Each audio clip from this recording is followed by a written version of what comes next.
ॐ अज्ञानतिमिरन्धस्य ज्ञानाञ्जनशलाकया चक्षुरुन्मिलितं येन तस्मै श्रीगुरवे नमः।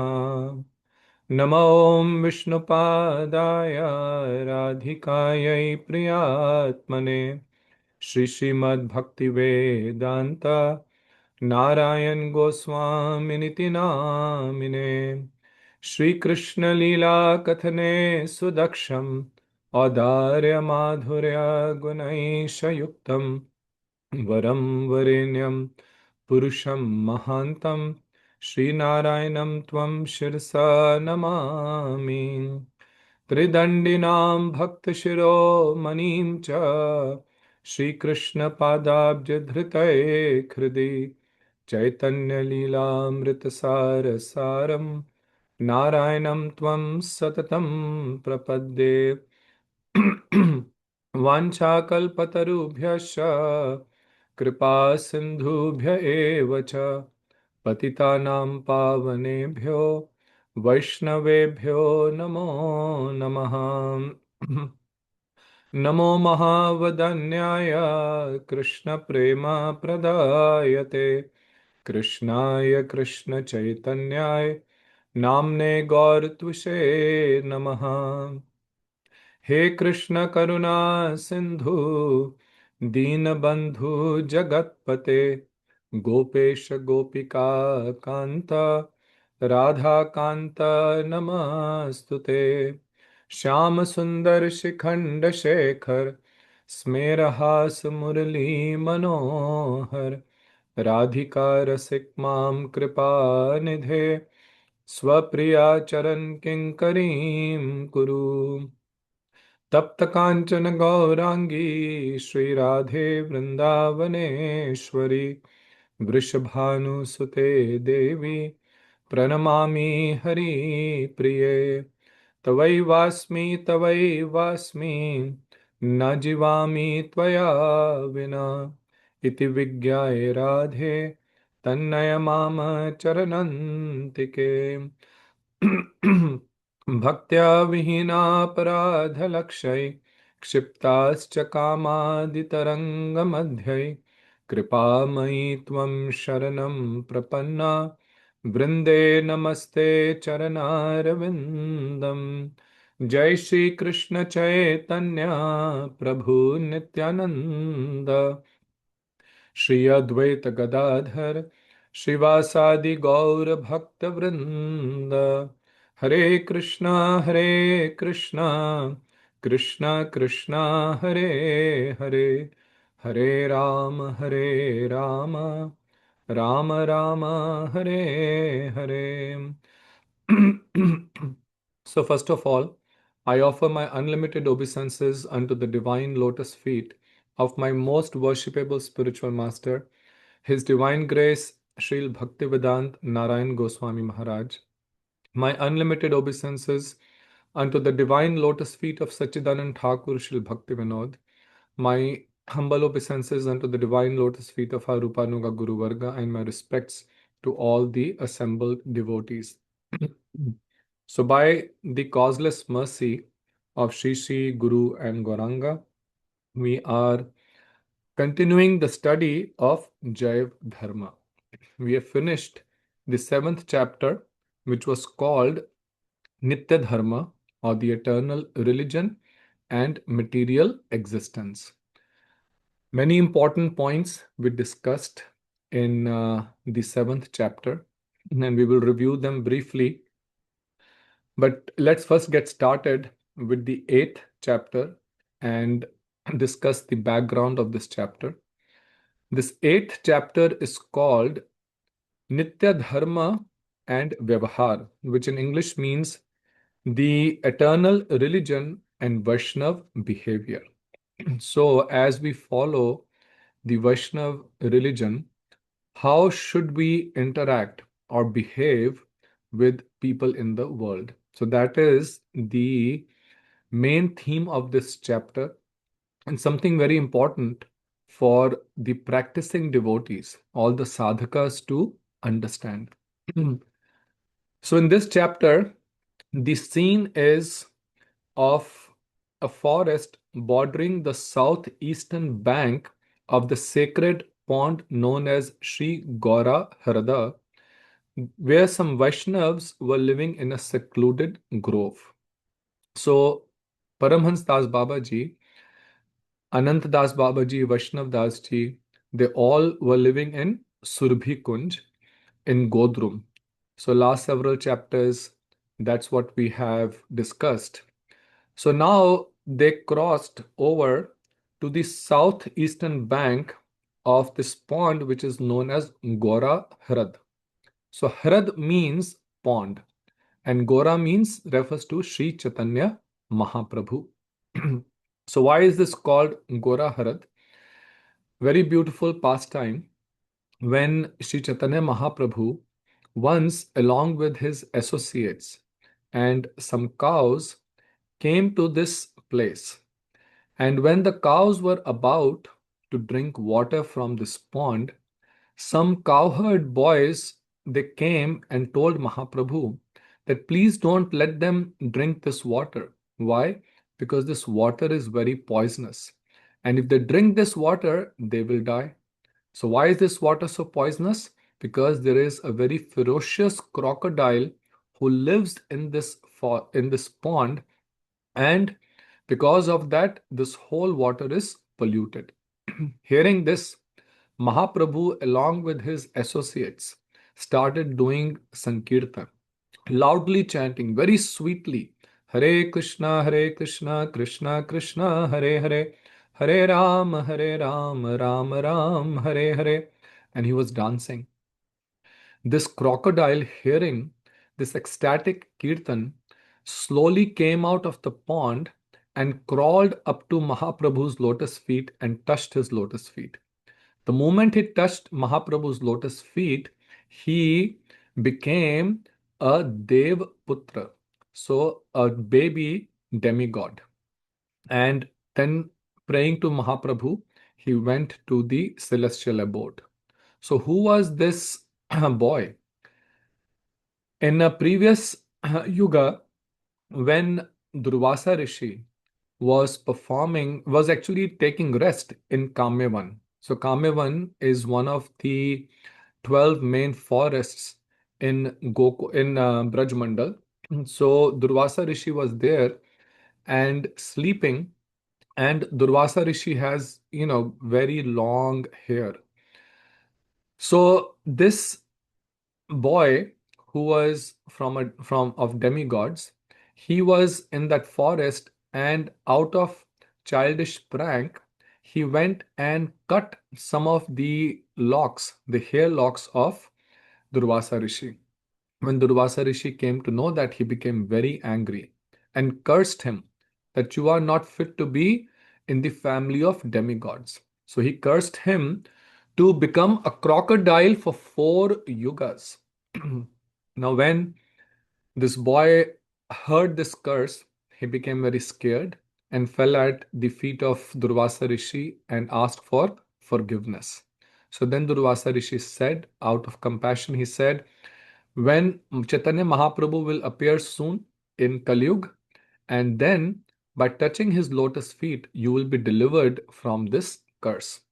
So, because Mahaprabhu, he chanted here at this pond and delivered this boy from the curse of being a crocodile, this place is called Gora Hrad.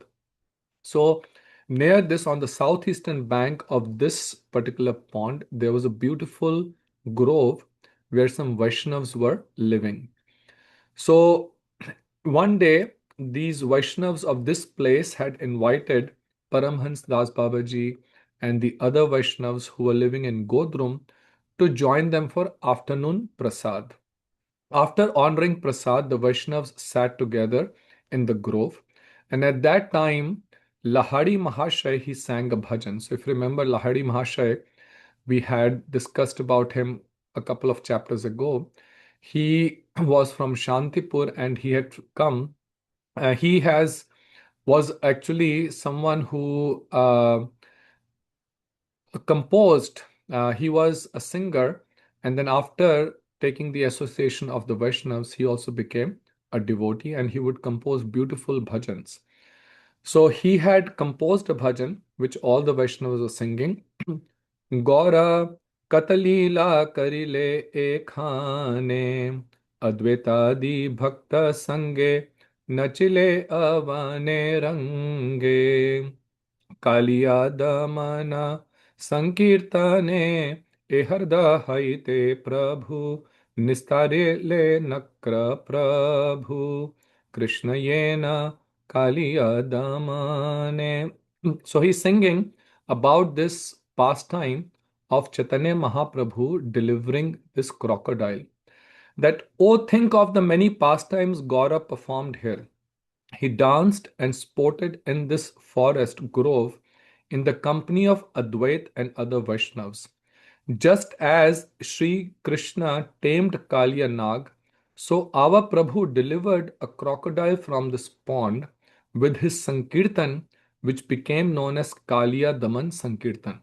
So, this pastime of Chaitanya Mahaprabhu delivering the crocodile is similar or non-different from the pastime of Krishna delivering the Kaliya serpent.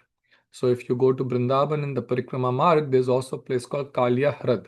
So this is the place where Krishna, he jumped into the Jamuna river and then delivered the Kaliya serpent. So here, by performing Sankirtan, Mahaprabhu also delivered the crocodile.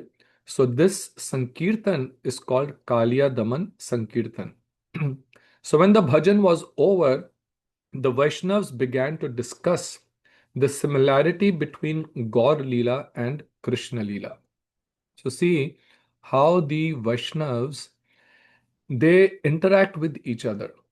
So these devotees from this grove, which is on the southeastern banks of Gauraharada, they had invited the Vaishnavas from Godrum for prasadam.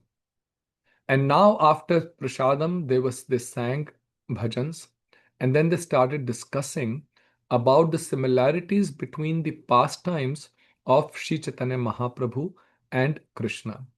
So Krishna says in Bhagavad Gita, Mat Chit Gat Pranaha, Mat Chittaha Mat Gat Pranaha, Bodhayantaha Parasparam, Kathayantascha Mam Nityam, Tushyanti Cha Ramanti Cha. That when my devotees, they gather, Bodhayanta Parasparam, what they do? Kathayantascha Mam Nityam. They constantly chant my glories, speak and hear my glories. Tushyanticha Ramanticha. And through this, they derive great pleasure and satisfaction.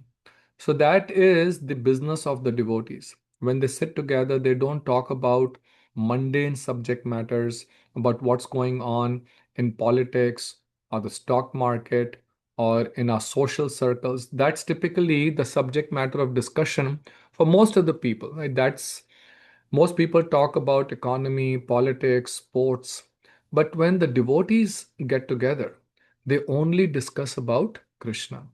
And that's how we should also try and construct our conversations.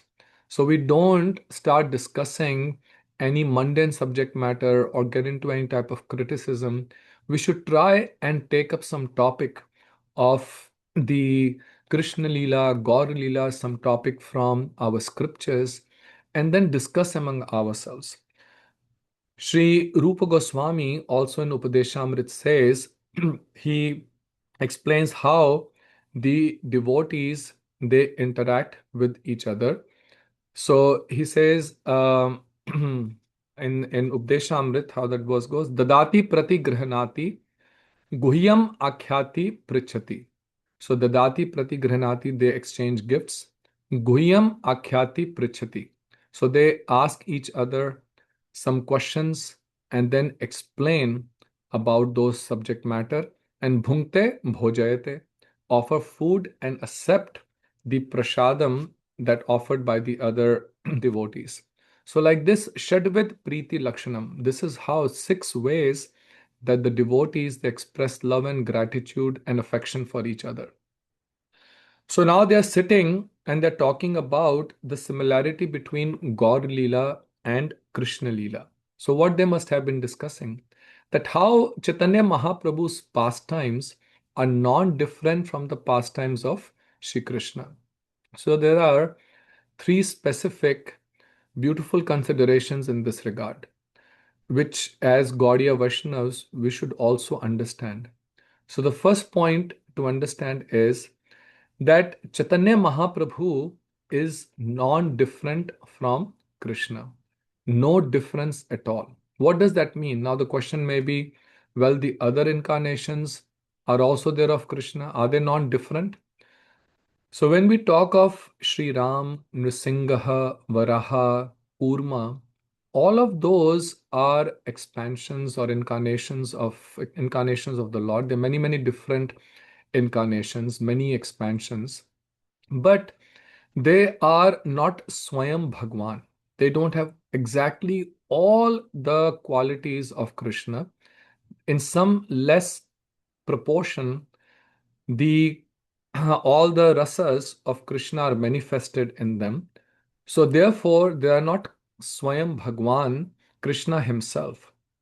But Mahaprabhu is Krishna himself. He's non-different from him. In Chaitanya Charitamrit, in Adi Leela, in the beginning, during the Manglacharan or invocation, Sri Krishnadas Kaviraj Goswami, he quotes a verse from Swarup Damodar, Radha Krishna Pranay Vikriti Haladini Shakti Asmat, that the pastimes of Radha and Krishna are the transcendental manifestations of Haladini Shakti. What is Haladini Shakti? Krishna's internal potency. And then he says, Ekatmanahu api bhuvi pura dehe bhedam gatautau. That Radha and Krishna, who are now two, they were actually one in their identity. So there is no difference between Radha and Krishna. Krishna only became Radhaji manifested from Krishna's left side. So, no difference between them, but that supreme transcendental reality, supreme absolute truth, who is the embodiment of all rasas, he only became two as Radha and Krishna for the purpose of amorous pastimes, for the purpose of relishing the transcendental mellows. So, that same two Radha and Krishna, who are in fact one and the same, these two transcendental personalities, Chaitanya Akhyam Prakatam Adhuna. Adhuna means now, Tat Dvayam Chatyam Cha Ekya Aptam. So now the same two have appeared as Sri Chaitanya Mahaprabhu. How? Radha Bhav Dyuti Suvalitam Nami Krishna Swarupam. So Radha Bhav Dyuti. So they have taken Sri Krishna taking the Dyuti. Dyuti means the effulgence or the color of Srimati Radhika and the mood of Srimati Radhika. So embalming himself with this mood and the effulgence of Srimati Radhika, Krishna only now has appeared as Sri Chaitanya Mahaprabhu. So Tattvataha, they are same. Mahaprabhu and Krishna are same. So that's one consideration. Second thing to understand is that the supreme absolute, he has two important aspects. One is his madhurya, which is his sweetness, and the other is audarya, which is his magnanimity or compassion. So these are the two intrinsic qualities of the Supreme Lord. So his sweetness aspect is manifested in his pastimes as Krishna in Braj. So as Brajendra Nandan Krishna, he manifests fully his sweetness, which is not seen even in Mathuresh Krishna or Dwarkadhish Krishna, and not in his other manifestation as Sri Ram or Nrsimha.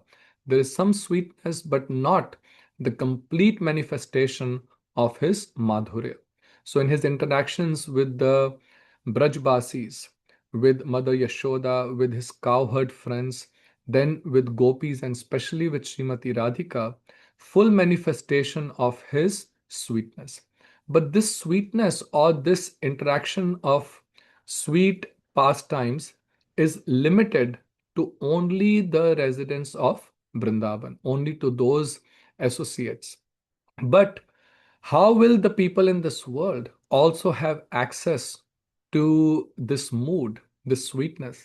So that supreme absolute, he manifests his magnanimity in coming as Sri Chaitanya Mahaprabhu, where through the process of Sankirtan, chanting the holy names, he freely distributes, which he had restricted to only his eternal associates and the sadhan siddha devotees who had entrance into those pastimes in Braj Leela, but the same sweetness is available through the process of Sankirtan to everyone. He freely distributes that love of God to everyone, irrespective of their caste, color, religion, community. So, Mahaprabhu's Sankirtan is compared to Rasa Leela. These are very, deep topics to discuss. So there is no in that aspects, the two aspects of the supreme Madhurya and Audarya. So Krishna is called Leela Purushottam or the epitome of Madhurya. And similarly, Mahaprabhu is the epitome of Audarya, compassion. No other form or manifestation of the Lord has exhibited such causeless mercy as Sri Chaitanya Mahaprabhu. So that's the second consideration. And the third thing is that Dham and the Parikar or the pastime places of of Krishna is non-different from the pastime places of Mahaprabhu. So Navadvip Dham is called Gupta Vrindavan, the secret Vrindavan. So if you go to Navadvip Dham, all the places of Vrindavan are also manifested there. All the various forests like Mahavan, Bhandirvan, Bahulavan, Vrindavan, they're all there in the nine islands of Navadvip. And similarly, all the pastime places of Krishna are also there in Navadvip. That's why Navadvip is called Gupta Vrindavan. And similarly, all the associates of Krishna, they also appeared in Mahaprabhu's Leela. So, Lord Nityananda, who's he? He is Lord Baladev. How did Srimati Radhika come? As Gadadhar Pandit. Then Lalita ji came as Swarup Damodar. Vishakha Sakhi came as Rai Ramanand. And all the other maid servants like Rupa Manjari, Rati Manjari, Rup Manjari came as Rupa Goswami, Rati Manjari as Raghunath Das Goswami. So all the associates of Krishna, many of them came in the pastimes of Sri Chaitanya Mahaprabhu. This is explained in Gaur Ganodesh Deepika. So Gaur Ganodesh Deepika is like the who's who of the Mahaprabhu's associates. Just like in, you know, I don't know now those books are there, but I remember in the past there used to be this book called Who's Who. So all the famous people, their brief about them was given in the Who's Who book. So similarly, in God Ganodesh Deepika, the different associates of Mahaprabhu are described and what are their identities in Krishna Leela. So like this, in these three ways, the Gaur Leela is not different from Krishna Leela. So we are briefly discussing here. Now these Vaishnavas are sitting and they're discussing these topics in great detail, exchanging with each other their realizations about this topic and deriving so much pleasure and bliss by hearing and describing these tattva. So while they were doing so, a few Vaishnavas from Baragachi arrived and offered Danvat pranams, first to Gaura Hrad and then to the Vaishnavas. So there's another group of Vaishnavas arrives, and where did they come from? From a place called Badgachi. So Badgachi is another place within God Mandal, and this is famous for because of a great associate of Lord Nityananda. His name was Hod Krishnadas, and he is described as the 36th branch of the tree that is Lord Nityananda. He has many, many different branches, and the 36th branch is described as that of Hod Krishnadas. This is again described in Chaitanya Charitamrita, Adi Leela, chapter 11. Now, Hod Krishnadas was completely dedicated to Lord Nityananda. He came from a very wealthy family. His father was the local ruler, and he completely gave all his wealth and himself completely Atma Nivedan in the service of Lord Nityananda. When Lord Nityananda he married Vasudha and Jahanvi Devi, and in a village called Shalagram, there, the entire arrangements and the cost of all the marriage was borne by Lord Krishnadas. This is explained in a book called Bhakti Ratnakar. So, from this place, some Vaishnavas also arrived, and they first came and offered obeisances to everyone who was to first to the god Harad, that pond, and then to all the Vaishnavas sitting. And these Vaishnavas who were already assembled, they also offered respects. So again, this is we can see the etiquette when Vaishnavas meet each other, they offer obeisances saying Vancha kalpatarubhyascha kripa sindhubhya evacha patitanam pavanebhyo vaishnavebhyo namo namaha. Now, in this kunja, there was an ancient banyan tree around whose base the Vaishnavas had constructed a circular mortared terrace. So, this is like a platform. Nowadays, also, if you go to some villages in India, this was a tradition actually in the past that at the center of the village, there would be a big tree, generally a big banyan tree. And under that tree, they would construct a platform, a cemented platform, on which some sadhus will sit in the evening or in the morning and will do Harikatha. And everyone in the village will assemble and hear from them, like Ramayan or Srimad Bhagavatam, Bhagavad Gita. So, similarly, this place was also there. And this tree was very special. This was called Nitai Vat, Nityanand Prabhu's banyan tree. Because Lord Nityananda would come to this place and he used to love to sit under this banyan tree. If you know, if you've seen a banyan tree, it's huge and with the branches going all around and nice shade under a banyan tree. So actually, if you go to Navadvip in Godrum, right outside the Bhajan Kutir of Bhaktivinoda Thakur, Swanand Sukhad Kunj, also similarly a huge banyan tree is there. And similarly, there is this type of a platform, circular platform below that banyan tree as well. So they all sat beneath this tree and began to discuss spiritual matters. At that time, there was a young Vaishnav who had also come in this group that has come from Badgachi. And he said very humbly, I would like to ask a question and I will be most satisfied if one of you will please answer it. So he asks a question, and from here, the next question, which is the subject matter of this chapter, will start. But before we start, I think we should do not many devotees today, but we'll still do a quick quiz. Um, and this will help us revise everything that we have done, read in the previous chapters. So give me 1 second. Okay, so I'm going to launch this quiz. 7 questions. You can see it on your screens.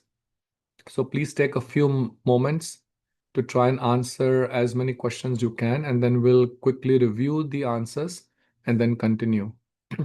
And again, as I always say, Please make an attempt. Nobody um, sees who's answered what question, but we will see the total responses at the end, and then we will review the answers.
Again, everyone, please try and attempt to answer these questions.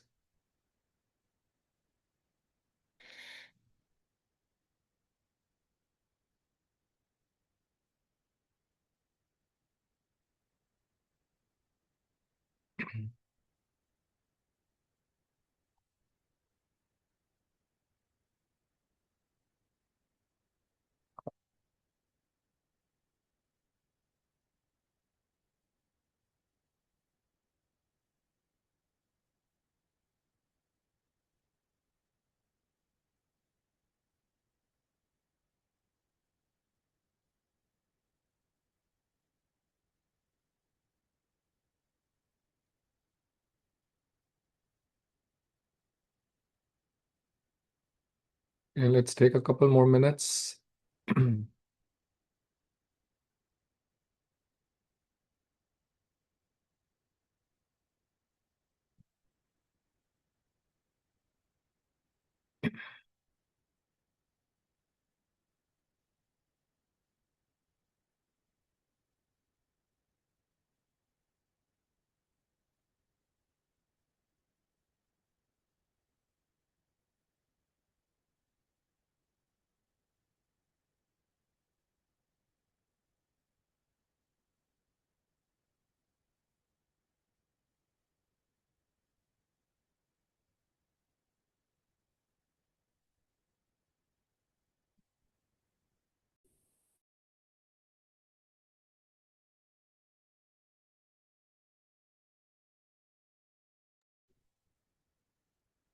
Anyone else?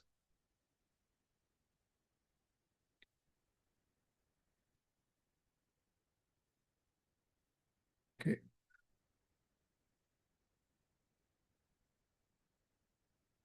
Okay, so I think now we will stop. Okay. So let's go through the answers. So first question was, which place were Chandidas and Damayanti were residents of which place? So the correct answer here is Saptagram, not Shantipur. And the next question was, does living entities I and my, that mood, that conception stay in the liberated state also? And the correct answer is yes. So everyone got that right. And so this is an important point to understand because, like in Brahmvad, their conception is that we lose our identity and we merge into the Brahman, the all pervading, undifferentiated, transcendental effulgence.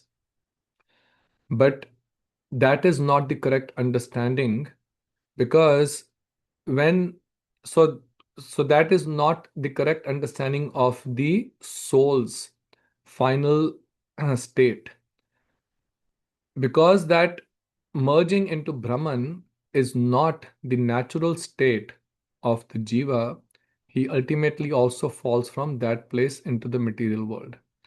So when one attains the abode of the Lord, he does not lose his identity.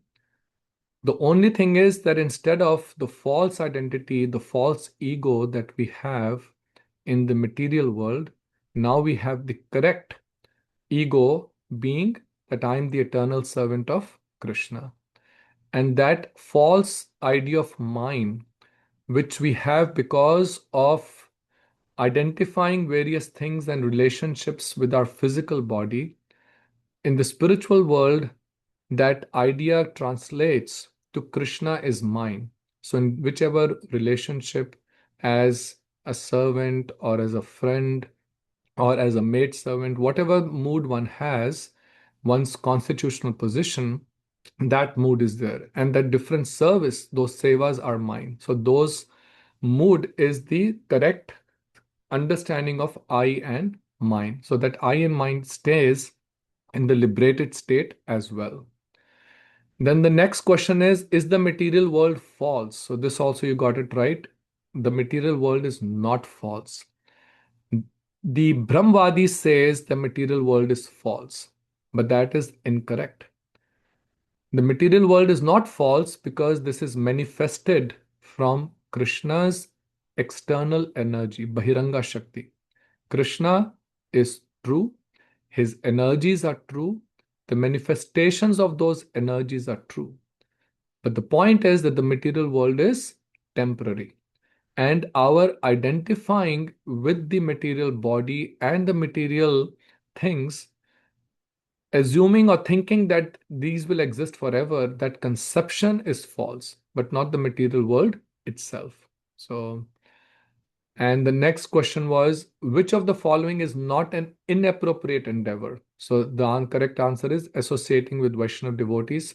So that also you all got correct. And the next question is, which of the following bad qualities is the most detrimental to spiritual progress? So while all four of these, lust, anger, duplicity, greed, in one sense are detrimental, but nothing is more detrimental than duplicity. Because lust, anger, and greed is because of your purva sanskar, previous impressions. But if one is in an non-duplicitous way, one is sincerely executing devotional service, then you will be able to overcome all of these.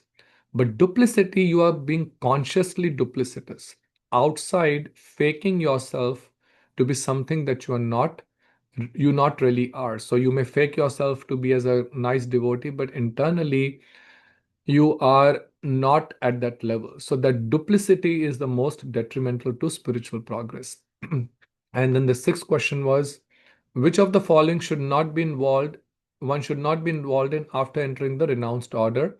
And the correct answer is constructing a grand monastery or temple. That's what Bhaktivinoda Thakur explains, that those who are in the renounced order should not engage themselves in large enterprises because that causes distraction, and one may have challenges, as we see sometimes, especially in this age of Kali. So one should try and one should completely dedicate oneself to preaching and bhajan, but not engage in grand enterprises. And then finally, the question was, real renunciation is so firm that it can never be broken at any time. And the answer is true. Yes, that's the correct definition of um, true renunciation. Hmm. So, well, I would say most of you got at least three or four questions right. The important thing is that we should try and understand the basic points in each chapter. There's a lot of Siddhanta being explained, but some very important points of the Gaudiya Siddhant, we should have clarity related to that. So again, if you have any questions related to what we have discussed in the previous chapter or the chapters before that, please feel free to ask those questions, right? So important thing is we should have clarity about these points. So let's continue. So now this um there was in the group of Vaishnavas who had come from Badgachi, there was a young inquisitive Vaishnav, and he very humbly asked a question. And he said that I would like to ask a question, and I will be most satisfied if one of you will please answer it. Now, this young Vaishnav, seeing the assembly of such great Vaishnavs, he wanted to inquire from them about a doubt that he had. And again, as we were discussing, when we have association of devotees, we should try and inquire pariprashnen in a humble mood and clarify our doubts. Because the more clarity we get about the Siddhanta, about the philosophical topics, our faith will deepen.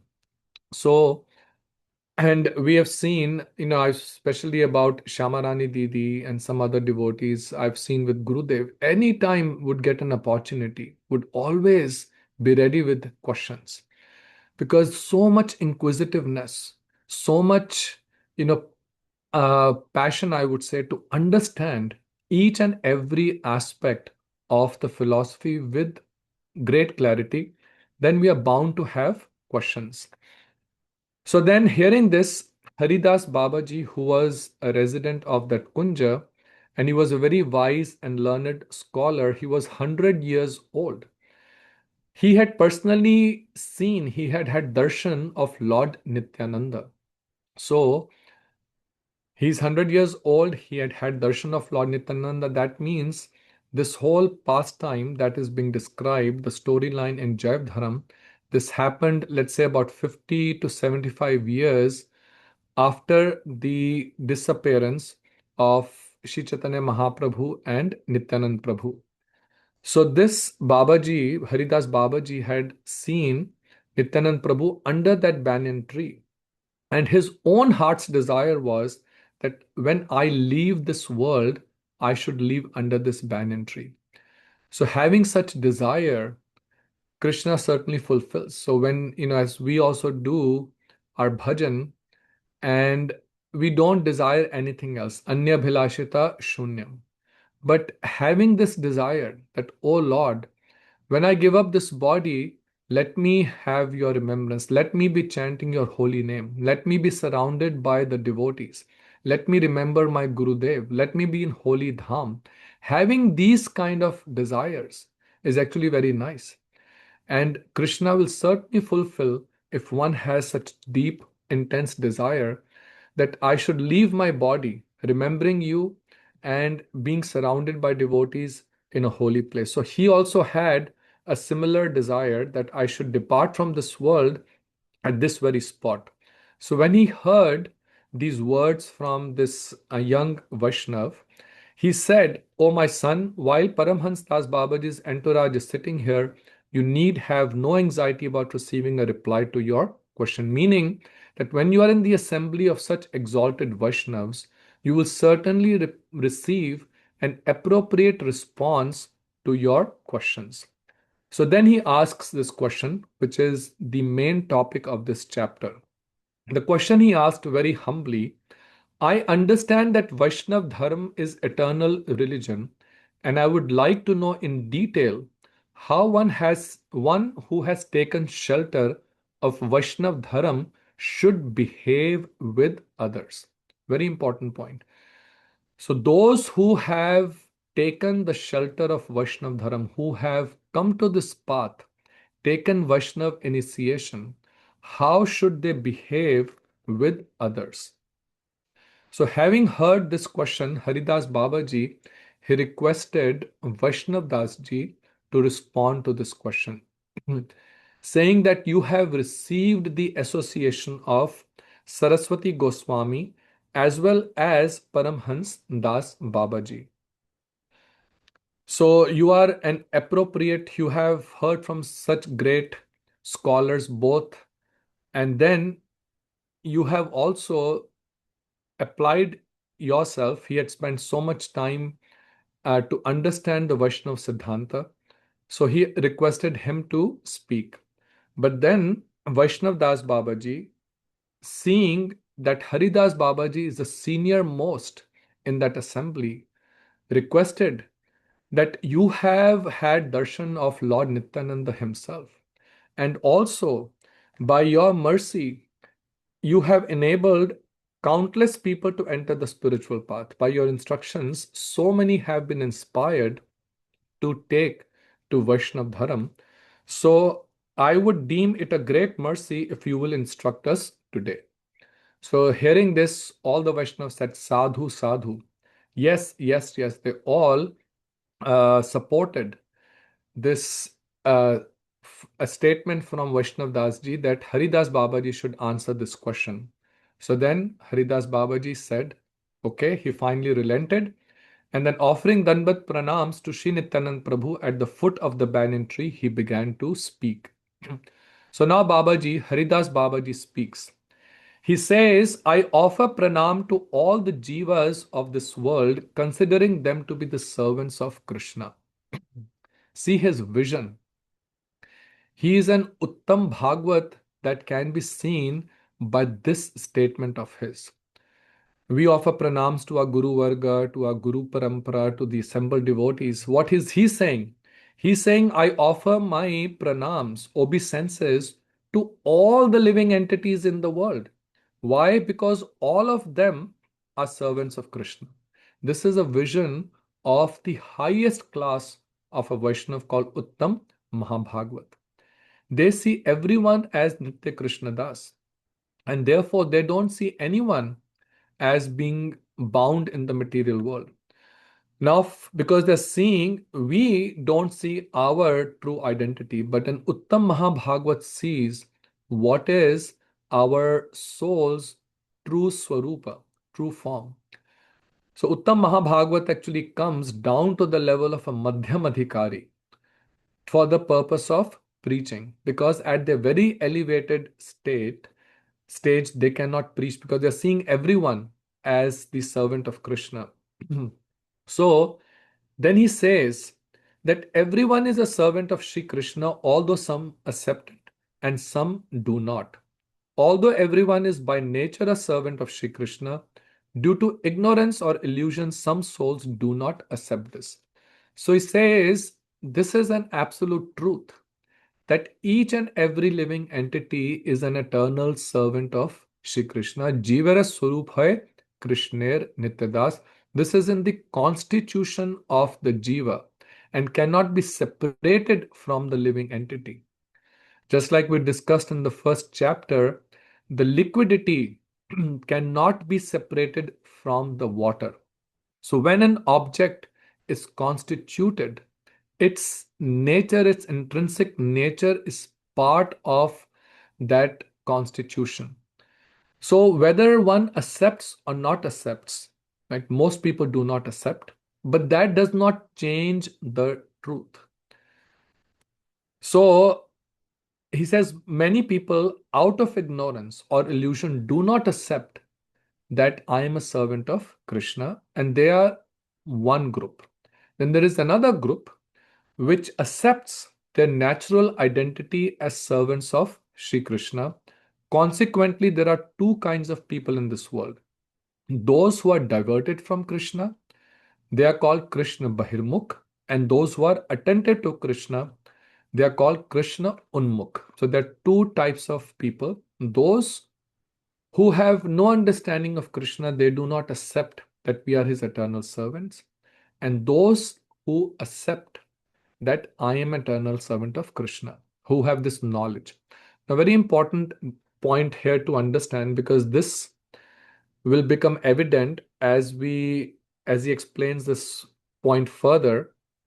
He's not saying, when he's classifying these two groups, he's not saying that those who have realized that they are servants of Krishna, he's not categorizing them as the second group. He's saying only those who accept Krishna as their eternal master or accept them as the eternal servant of Krishna. So, meaning that one may have only the knowledge of this, but may not have realization of this. As most in the initial stages of sadhana, we don't yet have that anubhuti or realization of our swarup. But still, we are in that second category of Krishna Unmukh because we are accepting that Krishna is my eternal master. He says most people in the world are in the group, in the first group, which is diverted from Krishna and they do not accept religion. So there is nothing to say about such people because they have no sense of what is to be done and what is not to be done. And their entire existence is based upon selfish happiness. So it says what there's no point to discuss about such people. But he says people who accept some moral principles have a sense of duty, and for them, the great Vaishnav Manu has written. So now he's explaining that those who follow the path of religion, whichever form or fashion they are following, he says that they follow these 10 principles. Let's see if I can go to the next slide here. Up. Okay. See.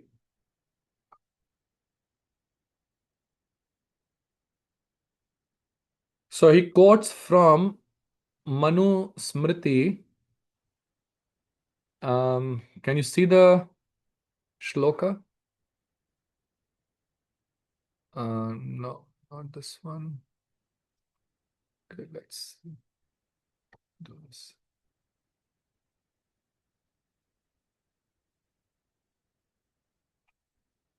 I think my it's frozen.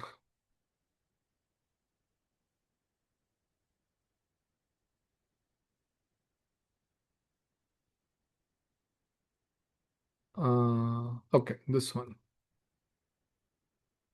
Okay, so this is the verse from the sixth chapter of Manu Smriti, which says, Dhriti Kshama Damo Asteyam Shocham Indriya Nigraha Dhir Dhi Vidya Satyam Akrodha Dashakam Dharam Lakshanam. So 10 qualities. We'll just briefly talk about that. So Dhriti means patience, determination with patience. Kshama means to be able to forgive. If someone does something wrong to you, you have the capability to avenge, to take a revenge, but still you forgive that person.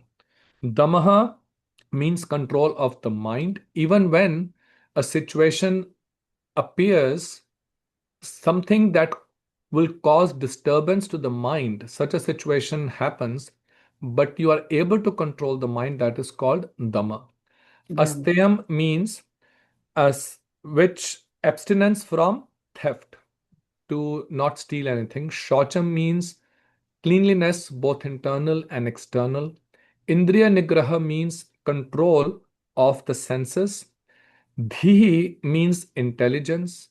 Vidya means the knowledge, wisdom or realization of the soul. Satyam means truth. Akrodh means not to become angry. So these are the 10 qualities of dharma. He says six of them: determination, control of the mind, cleanliness, restraint of the senses, knowledge of the Shastra, and wisdom. These are duties to one's own self. And the remaining four, which is forgiveness, abstinence from stealing, truthfulness, and absence from anger, are duties towards others. Now he explains a very important point. So after describing these 10, we don't hard to find these 10 qualities in nowadays in anyone. But he says even with these 10 qualities, one does not become, does not attain Krishna Prem. Even these 10 qualities are no qualification. Why? Because none of them clearly indicate Hari Bhajan. Furthermore, one will not necessarily attain complete success in life simply by carrying out these duties faithfully. So one may try to inculcate all of these 10 qualities very faithfully, but there is no guarantee that one will attain the highest auspiciousness, which is freedom from the cycle of birth and death and attaining love of Krishna, attaining the abode of the Lord. Because in these 10, there is no indication or connection with pure devotional service. So, for example, speaking truth. Now, one may speak the truth, but if one is not a devotee, one is not surrendered to the Lord, then that quality of being truthful, while it is good, it is a pious thing, it is in mode of goodness, will elevate one to higher planetary systems, but will not give one Krishna Prem. So the famous, you've heard of Maharaj Harish Chandra, Mm. gave something in his dream to Vishwamitra, his whole kingdom. And for honoring his vow that he did just in his dream, he gave up his whole kingdom, even his family and his son. But did he attain Krishna Prem? No. So, speaking the truth, similarly, Maharaj Yudhishthir also, he, when Krishna told him that you should say Ashwathama has died, so he could not speak. He wanted to speak the truth. He says Ashwathama iti gajaha. Of course, Krishna blew his conch shell and when he said iti gajaha, that Ashwathama, who is the elephant part was not heard. So because of this, Maharaj Yudhishthir also had to see a glimpse of the hellish planets. So, anyways, the point is the all of these 10 qualities, if they are not related to Hari Bhajan, if Mm. that is, then within themselves, they are not very beneficial. So here he says they will not give the greatest auspiciousness, and for that he quotes a verse from the uh, Vishnu Dharmotar, and let me share this verse. So this verse says Jivitam Vishnu Bhaktasya Varam Panch Dinani cha Natu Kalpaha Sahasrani Bhakti Hinasya Keshave. So he says Jivitam Vishnu Bhaktasya Varam Panch Dinani api. Panch means five. Dinani means days. He says if a devotee of Vishnu, even if Mm. he lives in this world for just 5 days, it is much better than bhakti hinasya, that someone who is not a devotee of Keshav, not a devotee of Krishna, even if he lives for many, many sahasreshu, even if he lives for many, many kalpas, for a long life, then it is of no benefit. Because even after living such a long life, he's still bound in the cycle of birth and death. But a devotee, even if he lives for 5 days, he will, that will be auspicious for the world, and he will certainly be achieving the abode of the Lord. So, as a person who is bereft of bhakti for Shri Krishna is not fit to be called a human being, and that is why Shastras refer to such non devotees as two legged animals. And then he quotes from Srimad Bhagavatam a verse from the second canto, chapter 3, where it says that those who have never heard the holy name of Shri Krishna, they are like dogs, hogs, camels, and asses. Very strong verse, very strong words. Mm. And this is being said in Srimad Bhagavatam, that one who has never in his life heard Krishna Katha, has never heard the name of Krishna, then he is no better than these animals. So here Haridas Babaji says that this question that this young man, this young Vaishnav is asking about how those who have accepted the Vaishnav Dharam, How should they behave with others? He says that this question that is raised today was not about what such unfortunate people, which type of unfortunate people? Those who have never heard about Krishna. It is not about those people. What should or should not they do? This question is only about how those who have taken shelter of the path of bhakti should behave with others. So, at the start of his response to this question, first he's clarifying that everything that I'm going to explain now is going to be about those who have this vivek, those who are Krishna Unmukh, who understand what is spirit and what is matter, one who are inclined towards Shri Krishna, one who understand the purpose of life. I'm not going to talk about those people who are completely absorbed in sense enjoyment, have no inclination towards Krishna, towards spiritual subject matter, because talking about them is of no benefit. So, from this point onwards, he's now going to explain that those who have taken shell path of bhakti, how should they behave with others? And again, this is something very important for us to understand, to see where we are and how do we relate with other devotees.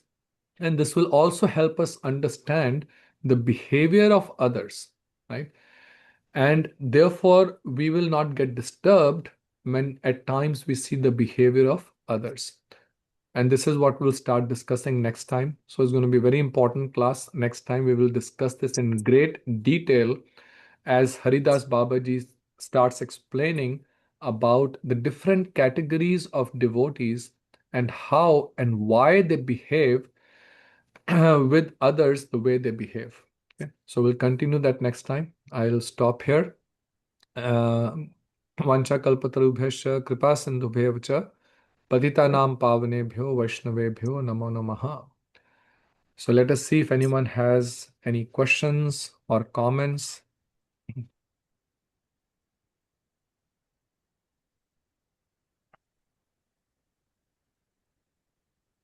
Prabhuji, now you are asking question and answer, so we have to be very careful now. Now, No, no, you can ask any question. no, you take exam today, and some of the answer is wrong.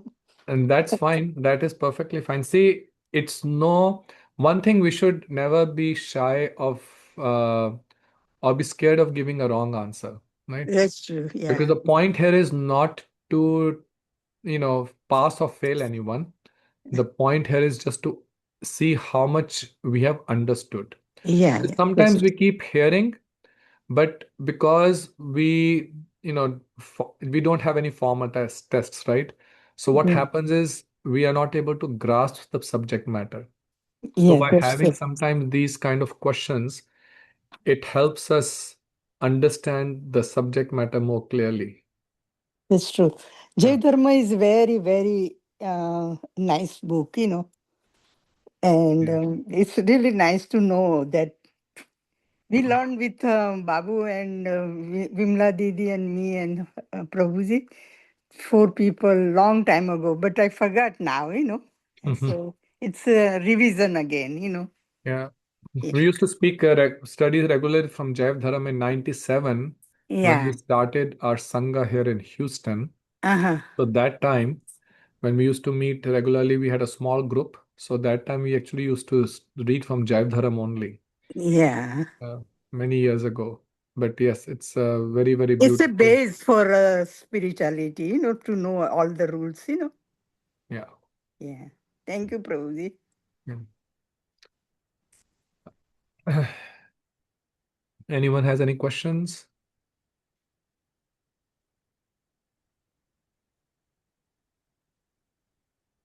Okay. So I know today was more of a background. So again, if anyone has any questions, feel free to send those to me via WhatsApp also, and we'll continue next time. So till then, Hare Krishna, everyone, and thank you for joining. Gaur Premanande, Hari Hari Hari Bol. Hari Shri Bol. Gurudev ki Jai. Jai. Thank you, Prabhuji. Thank you. Thank you.